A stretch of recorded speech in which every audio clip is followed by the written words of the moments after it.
in 100% bulletproof bricks. But our story takes a strange turn, for just around the corner is a quiet English village that's home to Alice, where one golden afternoon she chased White Rabbit down that rabbit hole and fell down, down, down into Wonderland.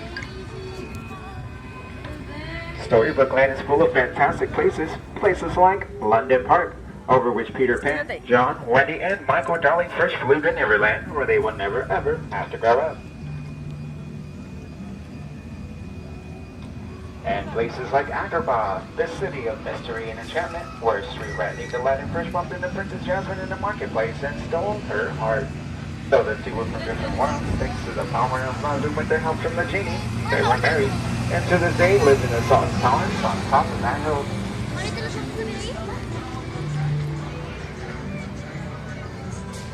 These magical places in Storybook Land are where love blooms forever, like the roses on the archway above us, the very same ones that Aladdin and Jasmine soared over subways and under, on a magic carpet ride to a whole new world.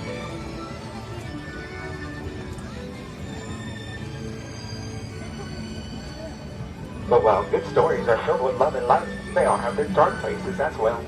Places of mystery like the Cave of Wonders just ahead. Its treasure bears a curse which can only be lifted by the genie of the lamp. Legend has it whoever sets the genie free will be granted 3 wishes. So let's make a wish and see if it comes true. La lámpara de Aladino. Snow White wished for a safe place when she fled the evil queen and came upon a cozy forest cottage on a right. It's home to the 7 dwarves who offered her shelter and thanks for her kindness.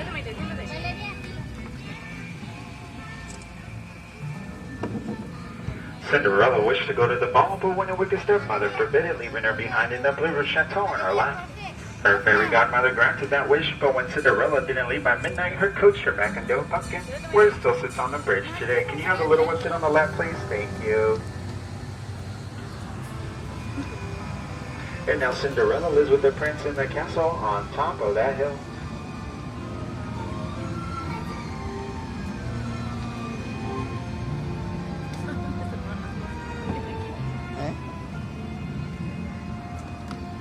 Dreams can come true, like wishes they inspire our stories here.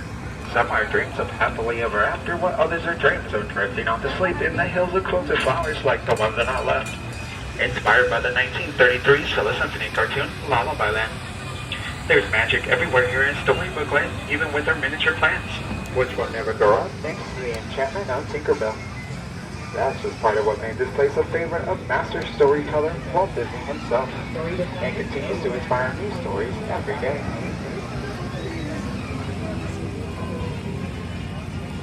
Stories like The Wind in the Willow, with Mo, Rat, and Mr. Toad, whose daily manners on our lap.